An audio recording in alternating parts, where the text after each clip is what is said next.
Namaskar, Tribe Familia, blessings of the highest, most exalted order at this present pivotal and tenuous juncture within our personal and transpersonal path and trajectory. So, 2020, huh? Really feels like the gears are being revved up, so do strap in the belt to the proverbial seat of your being, seat of your soul, or as I like to term it, your fleshy spaceship, your vehicle, or as the Buddhists like to term it, your Vajra vehicle, whilst always remembering that you, me, and we are in charge of the wheel of destiny, and therefore our path and our destination. Now, 2020 truly is the crossroads to our personal and transpersonal soul choice. This is truly the time of the year that we are being asked to step back into and reclaim our sovereignty and our soul sovereignty. Now, some people say that we live in what is termed Kali Yuga. This stems from ancient esoteric school of wisdom and knowledge from the Sanatana Dharma of ancient India. Now, Yuga just literally means cycle or season. And just as in we have 4 seasons, it is also said that we have 4 seasons of consciousness, Kali Yuga being deemed as the winter of consciousness, the age of darkness and ignorance. And whilst this may seem doom and gloom, it is also explicitly scribed within those scriptures that it is within this season, Yuga, or cycle, wherein we have the potential to accelerate our consciousness the fastest. Now, some people say that we live in Kali Yuga, some people say that we're entering the apocalypse. And again, whilst this may seem doom and gloom, if we actually look at the classical terminology of the word apocalypse, it just means unveiling, the great unveiling. And how pertinent is this to 2020 and our 2020 vision? Also, some people conjecture that this is all an underground ruse to take out the 1% and the elite, and many, including myself, have very deep concerns that the current unfoldings and events have the potential to implement martial law and the severance of our rights and freedom. So, lots of schools of thoughts. Now, I just wanted to share something with you as it's very pertinent and a beautiful message for our present time. I did a card reading the other day, and I'm not going to go into the full card reading, but any guesses as to what is the second card that I pulled? Drum roll. It is, of course, you've guessed it, the Hermit card. How apt, huh? Now, as you can see from the Hermit card, the Hermit is shrouded in darkness. Again, this isn't necessarily denotive of anything negative. It just means that the path ahead is unknown. And as you can see from the card, the Hermit is holding a lantern. Now, the message, wisdom, and magic of the Hermit card is that it's truly calling for us to go within. For only by going within are we able to reclaim our flame, to reclaim the flame to change the game. Only by reigniting that inner fire, reconnecting with that inner light, are we then able to light the external lantern. And even though, my brothers and sisters, the path ahead may be shrouded in darkness and the unknown, by reconnecting and relighting that inner light and therefore the external lantern, we can, step by step, light the way. So I just wanted to share that with you. Now, these are, of course, incredibly tenuous times. Many of us are wondering why there's tanks and military being deployed worldwide, why all the major CEOs of all the major companies have either ahead of time or just in time taken out their money, resigned. Where have they gone? What do they know that we don't know? What are we not being told? Also, the dramas in Hollywood, the final calling out of adrenochrome, notable events such as Event 201. If you haven't looked into Event 201, then I suggest you do, or feel free to message me and I'll share with you whatever data I have. In a small encapsulation, Event 201 was a simulation that was run in October 2019, a couple of months ahead of the first outbreak. A simulation that was headed by the Johns Hopkins Foundation, a foundation that's been heavily funded by Bill Gates and attended by Bill Gates. I didn't just raise my eyebrow there, that's just a facial twitch. And attended by various heads of the world, including the US military, the Chinese surveillance system, the banking cartels, and the World Health Organization, etc.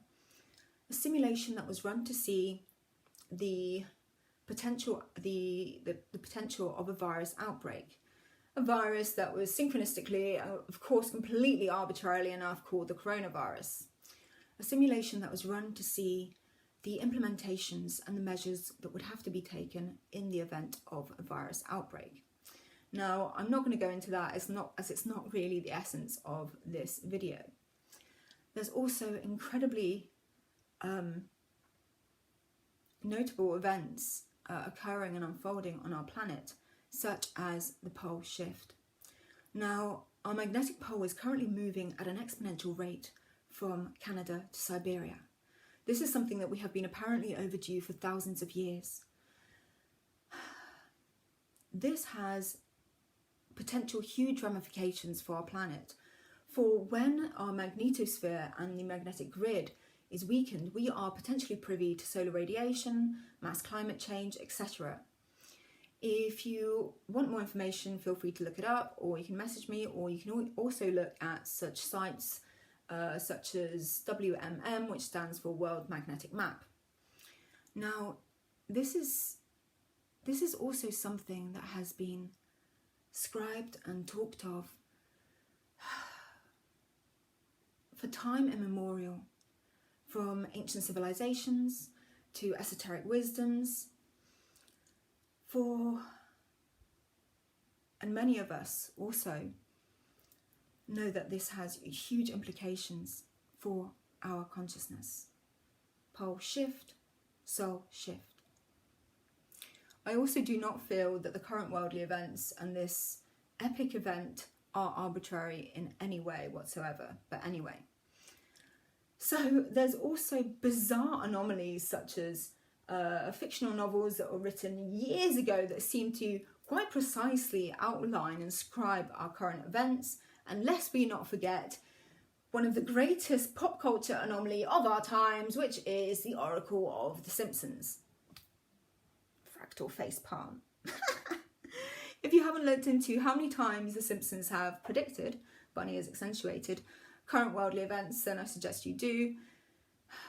I cannot believe that I live in an age where the oracle of our times is Simpsons. It's not like in the olden times we would have had the Oracle of Delphi or great sages or prophets. No, we have the Simpsons. Small moment for my existential bafflement. So there's many pieces that we are all trying to piece together and understand at this present time. Now, I feel that one of the greatest internal challenges that we're facing,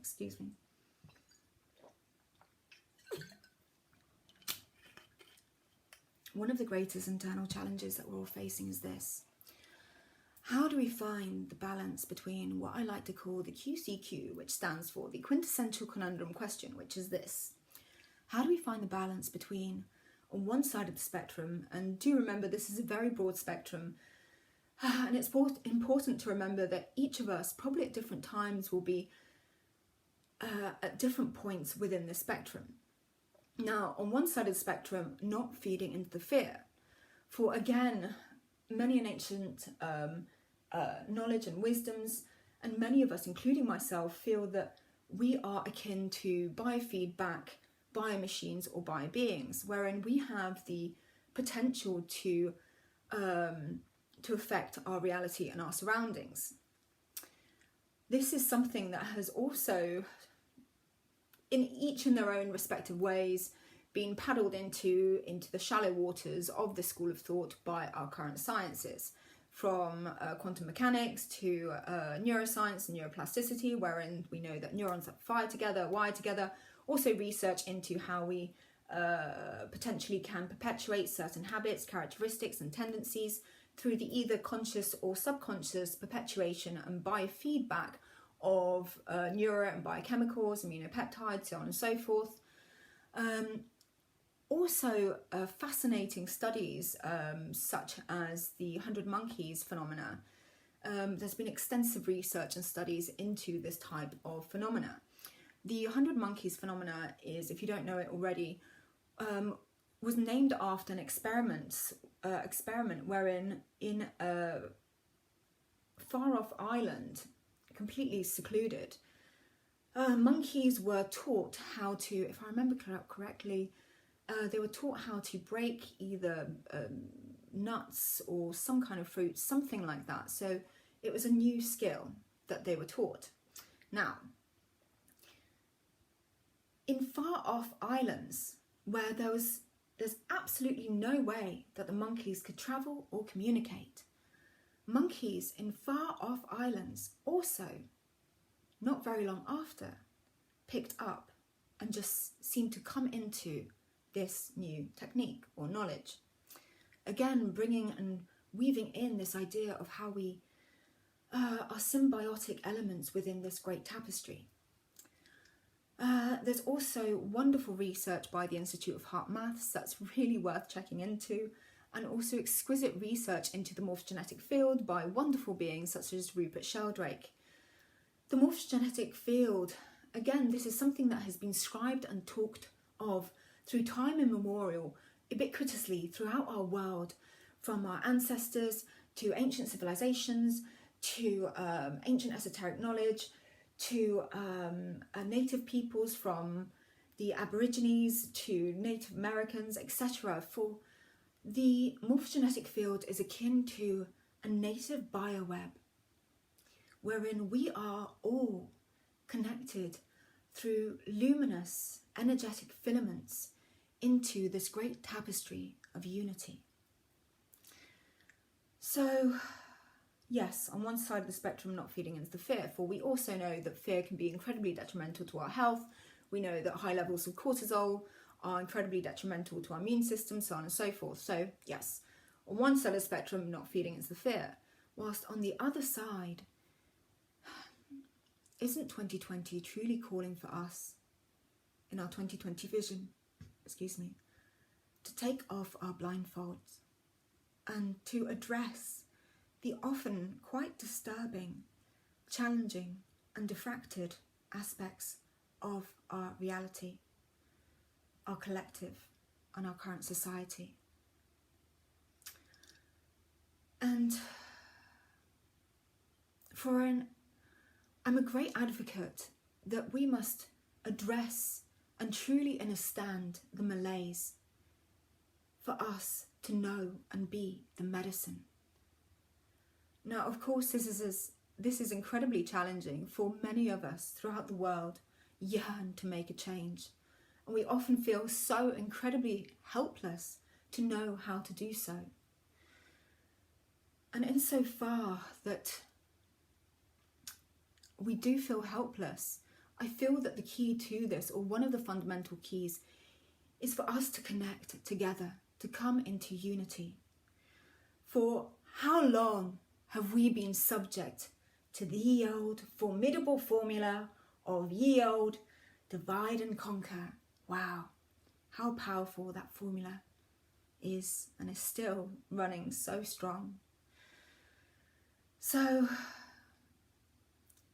isn't it time that we, insofar that we often are told to take responsibility for our actions, isn't it time that we also take responsibility for our inactions? And yeah, this can be incredibly challenging to wade through the waters of how to address and change this world. For the vision and beauty that we know we can bring in. And I ask you this, are we going to let his or her story happen to us? Or are we consciously going to happen to his or history and change the face of existence? Be the catalyst at this present time. This is truly calling for us, as I said, to step back into our sovereignty and our soul sovereignty, to step back into our power. And as the great prophets, praise be, Rage Against the Machine once said, you gotta take the power back. Sorry, 1 second as I go into that epic riff. Now, so I currently take great inspiration, and I urge you also to do so at this tenuous juncture and challenging times, to take great inspiration from those intrepid, brave individuals that throughout history and against all seeming odds and challenges, challenged those who would take away our rights, equality and freedom. Those beings who changed the face of existence as we know it. For is it not to them that we owe any freedom that we have? For again, isn't this part of the issue? Many of us have been privileged to live in somewhat areas of the world where we have some freedom and have been thusly somewhat sheltered into this bubble. And why do we so often presume and have shields that such horrific occurrences that happen throughout the world, from Syria to China to Africa, wouldn't happen to us? And isn't it truly an essence that by taking care of each other, we take care of ourselves? So again, I truly call for us to take great inspiration. And if there's any of those beings of our ancestors that you have felt inspired by, then call out their name and leave comments, so for us to also to take inspiration. For, as I said, do we not owe it to them? Do we not owe it to us for everything that we've been through? Do we not owe it to our future generations? And remember that their legacy, these brave, intrepid souls and beings, their legacy lives through us. It burns and courses through our veins. So take great inspiration from those beings. Now, so what is the balance between these broad spectrums, this broad spectrum? Well, what is one of the fundamental keys that all these brave beings had in common that walked before us? Bravery. And where do we find bravery? In the heart. I truly feel that the balance between this spectrum, and again, this is really calling for us at this time to go within our hearts. And where do we find bravery? We find it within our hearts. For even within the word courageous, its etymological roots are found in the word heart. Courageous, quar, it means heart. So let's step back into our hearts and cultivate the bravery. We were born for this. We've got this. Now, I often, and many of us, use the simplistic model of the chakral system. I like to see the chakral system as akin to a radio station, wherein I see each vortex or chakral point or node as a channel.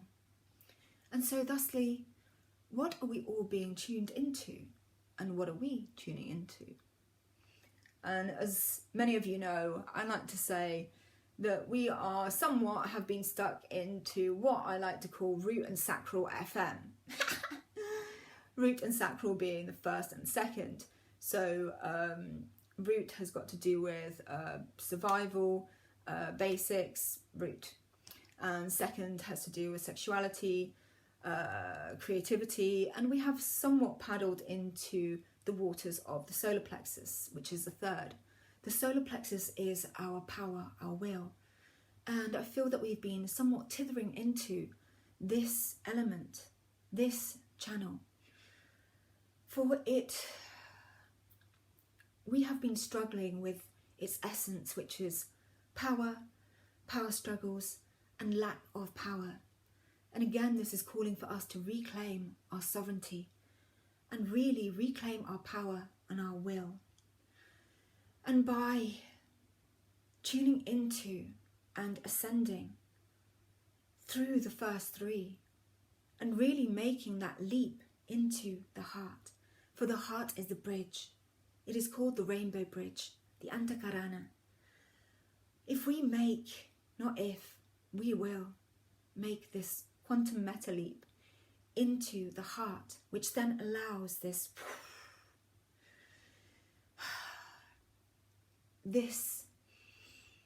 alignment, this leap into the upper exalted potentiality of our truth. So let's stay in the heart at this present time. In this time of quarantine, let's truly show the world what we are made of. Let's show the community and this world the love and the connectivity that we are all yearning for. If there are those in the community that need help, perhaps there's some people that don't have a car, offer to do their shopping where you can. If you have Wi-Fi and you can share it with your neighbour, do so. I personally do not have a car. My cats came and anyone that knows me know that when I say cats, I mean people. Anyway, my cats came to pick me up a couple of weeks ago, and we to do a load of shopping. A big shout out to Lewis. That was halfway between Louise and Cyrus. Louise and Cyrus and their two little ones, especially little Aurora. Raw, I love you so much. And big shout out to my sister Zara. My fridge broke down in perfect timing. Anyway, yeah, she had a spare one. So these seemingly small acts are really truly the ripple that we need at this present time in the ocean of uncertainty. So let's be there for each other. I myself, and I know many of us, are setting up groups on Facebook and throughout social media, groups of support and information, supporting the elderly and those in need within the community. Various beautiful blossoms are being shown. We're being shown what we are made of. For isn't it, I've personally found that it's in the most challenging times that I have personally seen the greatest acts of love and kindness. We are carbon-based beings. And what happens to carbon when it's put under extreme pressure? It becomes diamonds. So let's be those shining, scintillating diamonds that radiate, this luminous light that we all are. So let's be there for each other. And I will personally endeavour to be there for any of you if you need support, if you want any advice, if you simply want or seek certain techniques or inspirations of how to stay centered and really step into our power at this present time, then do feel free. Do not feel that you are alone. Really, let's come together, and feel free to message me and I will endeavour to be there for you or get back to you as soon as I can. And also for all of you out there that have cultivated or come across certain techniques or philosophies that you personally find helpful, then feel free to share them or leave them in the messages. Now, sorry, another glass of water.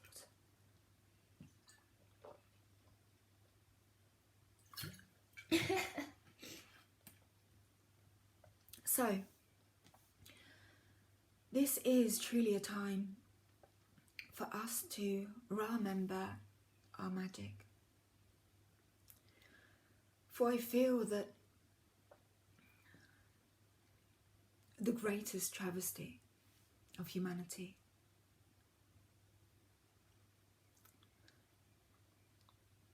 is that we have never been told.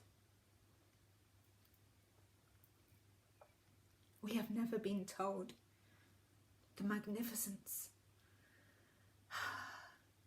the potentiality, and the true essence of our being. We have not even begun to step into the infinite waters of our potential. We are exquisite beings beyond our imagination. We are such incredible, magical, sentient, spiritual beings. And this is really the time for us to know ourselves, know thyself. And perhaps isn't this a time to have this conversation, which is this: that we have been systematically oppressed for millennia, whether it be through monarchical, theocratic or oligarchical systems. We've been brought into servitude, being serfs. Obviously, many of us have some level of comfort, little bubbles. We need to have this conversation. This is calling for us to reclaim our power and our sovereignty. For we have been systematically lied to. The truth hidden from us. monopolized in the most Machiavellian and insidious of ways. This isn't conjecture, this is fact. This is his and her story. And why have they done so? My familia, my tribe. Come on, we know. Because they know. They know that if we came together, we would be unstoppable. They know our true potential. So, yes, this is a time for us to step into our magic. So light your altars. Come into your being. Know thy magic. Unfold your magic in any way that is you, whether through arts, through dance, through cooking. Be in your magic. There is an exquisite glitch hitch there. There is an exquisite event that will be occurring on the 4th and the 5th of April. A mass meditation worldwide. A meditation that the world has never seen. I really urge and call for all of us to spread this. Let this be the virus, for this is a greater virus. And again, this is weaving back in this essence of us being connected as symbiotic, key fundamental elements into creating our future, to seed the flowers that we want to blossom. So please share it with everybody. 4th to the 5th of April. Operation Elevation for the nation. Let's do it. So yeah, use this time to go within also.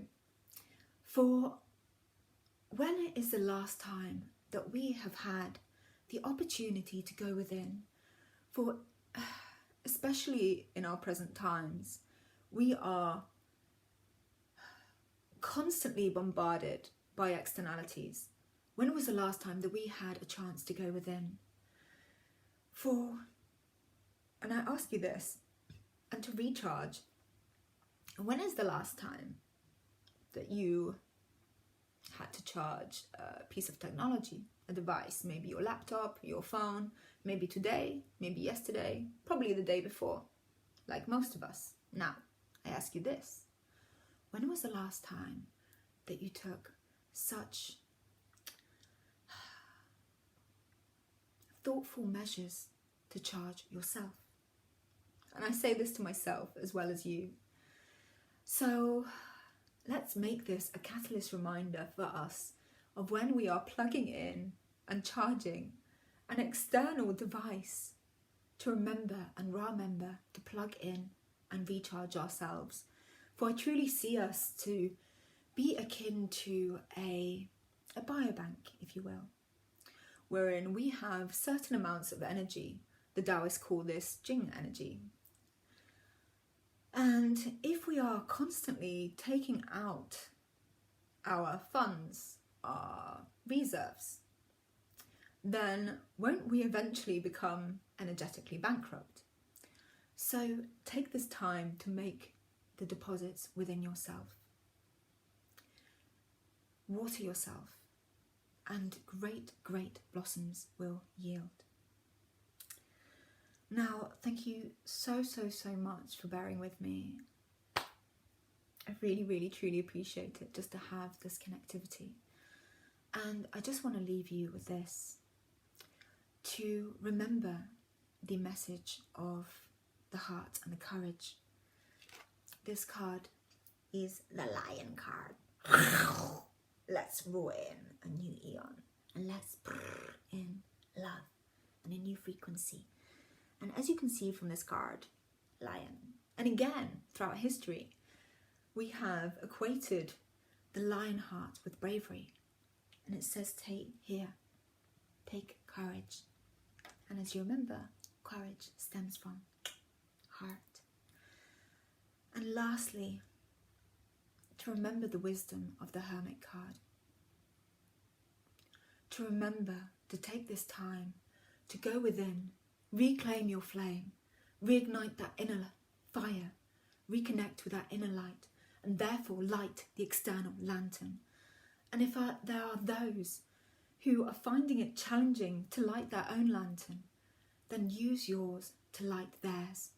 May this be the most epic, magnificent relay, luminous love relay race of magnificence. A relay race that will be told and spoken of throughout times to come. So, here's to the luminous relay race. Blessings of the highest order. Namaskar in Lakesh. Aho matakiasin for all my relations. Ti amo familia. Aho.